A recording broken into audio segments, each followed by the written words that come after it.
Sumaload na lang ulit kasi nga malaki yung alon. Kasi nga sobrang lakas ng alon. May mga times na pag tumataas yung alon, so nawawala siya sa view. Then pag bumaba ulit, kita namin. So yung view niya is pawala-wala. So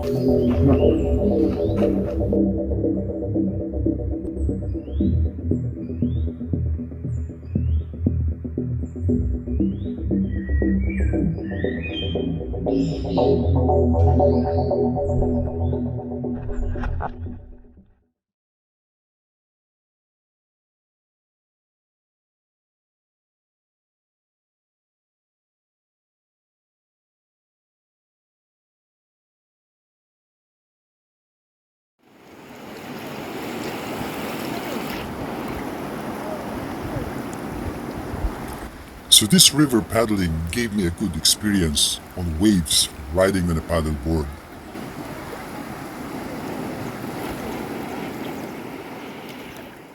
Now, I need to make it to the next level. Circumnavigating an island in an open ocean. kaninang umaga, nakitag-along ako sa mga friends ko na nag-island hopping sa Kiminatin Island.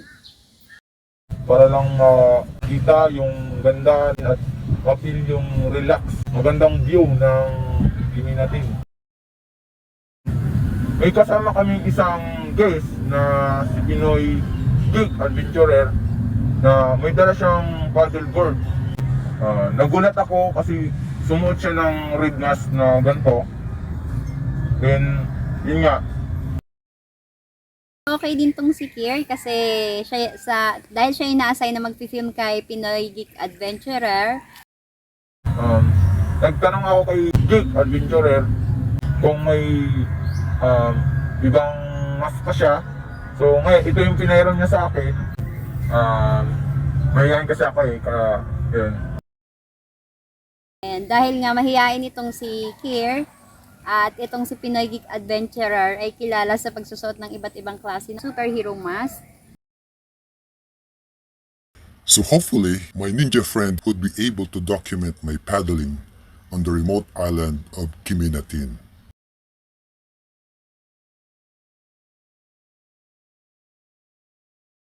Ang Kiminatin ay isa sa mga magandang island ng Puyo at attractive siya sa mga turista. Maganda yung dagat, tsaka marami doon yung mga rock formation. Nung gabi, medyo lumakas yung hangin. So, sabi ng boatman na hindi na muna matuloy kasi nga malakas yung hangin tsaka malaking alon. Kinabukasan, maganda na yung panahon. Sabi ng boatman, kaya naman hindi kami nakaprepare. So, umalis kami mga tanghali na. Sumakay kami ng boat papunta sa Kiminatin Island. Medyo matagal-tagal din yung oras ng biyahe and may nadaanan kaming dalawang island which is akala namin yun na yun kasi nga ang tagal ng biyahe kasi medyo maganda rin naman talaga yung island na nadaanan namin on the way papunta doon sa Kiminatin Island. Kalagitnaan papuntang Kiminatin, medyo ramdam namin yung laki ng alon kasi normal lang naman yun kasi malalim. Eventually nakarating din kami doon sa island and maganda talaga siya. Malayo pa lang makikita mo na yung parang rock formation sa gitna ng dagat. Pagdating namin doon, naghanap kami ng madadaongang beach pero masyadong maalon kaya umikot kami. Umikot kami kasi nga malakas yung alon sa may harap. Umikot kami, naghanap ng beach na pwedeng madaungan.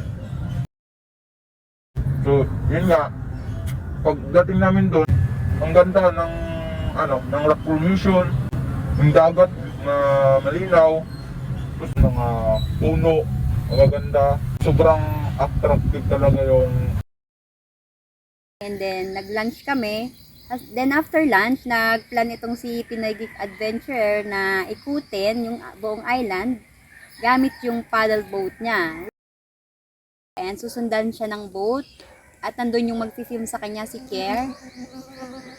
Pero na-curious ako kung magagawa niya kasi nga medyo malakas yung alon. Gusto niyang i-challenge yung sarili niya sa nalibutin yung Kiminatin na gamit yung paddleboard niya. Taga lang ako sa boat para ma-witness ko yung plano niya this. Nabanggit niya kasi na gusto niyang mag-ikot ng mas malaking island. First time niya kasi mag-paddle sa open ocean, kaya I think itong Kiminitin Island is maliit na island lang, kaya tamang-tama lang para mag-practice siya. Para mapaghandaan niya yung mas malaking island na balak niyang ikutin. Simula na yung pagkuha sa kanya ng film, relax lang siya sa pagpapaddle niya kasi mahina pa yung hangin at saka hindi pa maalon. Nauna siya, outs kami sumusunod sa kanya habang pinakunan ko siya. Yung sa kabilang side, nakatayo siya, natutumba siya kasi malakas na yung hangin at saka maalon na rin. So lumuhod na lang siya para hindi siya mahulog. Determinado siya na i-challenge yung sarili niya na maikot yung Kiminitin kahit na malakas yung hangin tsaka maalon. So nakikita ko siya doon na tumatayo, mga ilang minuto lang, lumulod na lang ulit kasi nga malaki yung alon. Kasi nga sobrang lakas ng alon. May mga times na pag tumataas yung alon, so nawawala siya sa view, then pag bumaba ulit, kita namin. So yung view niya is pawala-wala. So hanggang nakarating ulit kami sa kabilang side na mas salubong niya na yung alon, tsaka malakas-lakas na yung hangin. Tapos siya relax lang din sa pagpapadil niya. Gusto niya talagang i-challenge yung sarili niya sa malalaking alon. Determined talaga siya na magawa yung plano niya na mag-ikot sa malalaki pang island gamit ang paddleboard niya. Kasi dito pa nga lang na sa maliit na island, sa malakas ang alon is nagawa niya. So kung sumuko siya dito, di kung plano niya sa mas malaking island, hindi na niya magagawa yun. So habang naglilibot kami, nakikita talaga doon yung mga rock formation, ganda ng mga puno, tsaka andun yung ganda ng dagat kasi malinaw, malinis. Nakarating kami ulit sa kabilang side na nakakatayo siya na mga ilang minuto na sumasabay siya sa alon. So after 30 minutes, nakabalik na kami. Galing dun sa pag-iikot ni Pinoy Adventurer nga. Yun nga, nakalibot kami, nakarating kami sa last part sa dinaungan namin. So nalibot namin na ligtas kami, ligtas din siya, wala rin nangyari. And thank you dahil safe kami, dahil talagang kanina may nadaanan kami sobrang alon and talagang may tendency na kapag medyo malapit ka is mapapahampas ka talaga dun sa bato kasi sobrang lakas ng alon, madadala ka nung.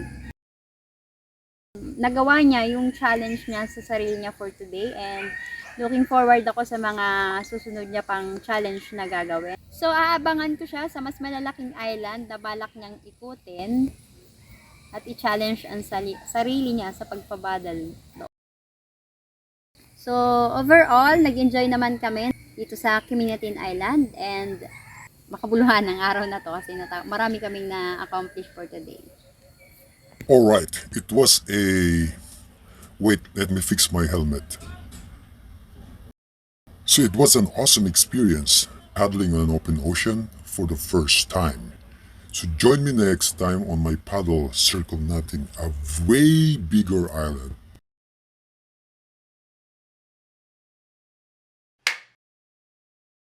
Hi, magandang araw. Ako si Nicole. My name is Kulbergas. Ayos naman. Wala namang pag nahulog siya, babalik. Nawala na sa Wait lang ha, kasi puro pawis na yung mukha. So, aabangin. Actions.